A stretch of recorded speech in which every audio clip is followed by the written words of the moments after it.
श्री गणेश पुराण अध्याय 62। श्री गणेशाय नमः। भृगुऋषी सोमकांताला गणेश पुराण सांगत आहेत। ते म्हणाले, राजा, मी तुला कृतवीर्याची कथा यापूर्वीच सांगितली आहे। तो आपल्या पत्नीसह पुत्रप्राप्तीसाठी थोर तपश्चर्या करत होता। त्यांची मरणासन्न अवस्था पाहून नारदांनी स्वर्गलोकी जाऊन त्याच्या पित्याला सर्व वृत्तांत सांगितला। त्याने ब्रह्मदेवापाशी जाऊन आपल्या पुत्राची कृतवीर्याची अवस्था कथन केली। ब्रह्मदेवाने त्याला कृतवीर्याचे पूर्वजन्मवृत्त सांगितले आणि त्याने संकष्टी चतुर्थीचे व्रत करावे असे सुचवले। संकष्टी चतुर्थीला चंद्राचे दर्शन महत्त्वाचे असते असे सांगून त्याने त्या संदर्भातील एक घटना सांगितली। ब्रह्मदेव कृतवीर्याच्या पित्यास म्हणाला, हे राजा, एके दिवशी मी शंकराच्या दर्शनासाठी कैलासावर गेलो होतो। योगायोगाने नारदांचेही तेथे आगमन झाले। त्यांनी एक अपूर्व फळ आणले होते। ते त्यांनी शंकराला दिले। ते फळ आपल्याला खावयास मिळावे म्हणून षडानन व गजानन शंकराच्या हाताला झोंबू लागले। त्यांचे भांडण पाहून शंकराने मला विचारले, विधाता, हे फळ मी कोणाला देऊ? मी षडाननाचे नाव घेतले। हा पक्षपात गणपतीला सहन झाला नाही। तो माझ्यावर रागावला होता, पण त्यावेळी त्याने कोणतीही प्रतिक्रिया दाखवली नाही। मी सत्यलोकी परतलो। नेहमीप्रमाणे सृष्टिकार्यात मग्न झालो। एके दिवशी गणपतीने महाभयंकर रूपात प्रकट होऊन मला भयभीत केले। मी प्राणभयाने व्याकुळ होऊन थरथर कापू लागलो। माझी अवस्था पाहून चंद्राला मोठी मौज वाटली। त्याने गणपतीची देहयष्टी आणि त्याच्या तोंडाची चेष्टा केली। मग आपल्याच विनोदावर तो खदाखदा हसू लागला। ती कुचेष्टा गणपतीला असह्य झाली। त्याने संतापाने चंद्राला शाप दिला, मूढा, मला पाहून तू हसलास, माझ्या स्वरूपाची तू निंदा केलीस।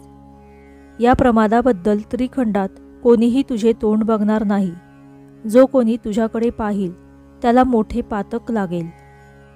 त्या शापवाणीचा तत्काळ प्रत्यय आला। चंद्राचे सुंदर मनोहर स्वरूप नष्ट होऊन तो हिडीस व कुरूप दिसू लागला। त्याचे सर्व तेजस लोपून गेले। लज्जा आणि नैराश्याने ग्रस्त झालेला चंद्र लपून बसला। या घटनेमुळे सृष्टीचक्रात मोठी बाधा उत्पन्न झाली। रात्रसमयी गडद अंधार पडू लागला। तेव्हा सर्व देवांनी गणपतीची भेट घेतली। त्याच्यावर स्तुतिसुमने उधळली। चंद्राच्या वतीने त्याची क्षमा मागितली व त्याला उशाप द्यावा अशी विनंती केली। गणपतीचा राग शांत झाला। तो म्हणाला, भाद्रपद शुद्ध चतुर्थीला माझा वार्षिकोत्सव साजरा केला जातो। त्या तिथीला जे कोणी चंद्राचे दर्शन घेतील त्यांच्यावर मोठी संकटे येतील। एरवी त्याच्या दर्शनाने काही त्रास उद्भवणार नाही। गणपतीच्या आश्वासनाने देवांना मोठे समाधान वाटले। त्यांनी चंद्राची भेट घेऊन त्याला सर्व वर्तमान सांगितले। तू एकाक्षर मंत्राचे अनुष्ठान करून गणपतीला प्रसन्न करून घे असा सल्ला दिला। त्यांच्या सांगण्यावरून चंद्र गंगेच्या दक्षिण तीरावर गेला। तेथे त्याने 12 वर्षे भक्तिभावाने गणपतीची आराधना केली। या सेवाभक्तीने संतुष्ट झालेल्या गणपतीने त्याला प्रत्यक्ष दर्शन दिले व म्हणाला, हे रोहिणीपते, मी तुझ्यावर प्रसन्न आहे। तुला पूर्वस्वरूप प्राप्त होईल। संकष्टी चतुर्थीस तुझ्या दर्शनाशिवाय लोकांच्या व्रताची सांगता पूर्ण होणार नाही। प्रत्येक मासातील शुद्ध द्वितीयेस लोक श्रद्धेने तुझे दर्शन घेतील। तुझी एक कला मी भूषण म्हणून माझ्या मस्तकावर धारण करणार आहे। मात्र भाद्रपद चतुर्थीच्या दिवशी तुझ्या दर्शनाबद्दल मी देवांपाशी जे विधान केले आहे त्यात काहीही बदल होणार नाही। त्या दिवशी तुझे दर्शन वर्ज्य मानले जाईल। त्या वरदानाने चंद्राला पूर्वीप्रमाणेच तेज प्राप्त झाले। तो आल्हादक आणि मनोहर दिसू लागला। त्याने आपल्या तपश्चर्येच्या स्थानी मस्तकावर चंद्रकोर धारण केलेल्या गणेश मूर्तीची प्राणप्रतिष्ठा केली।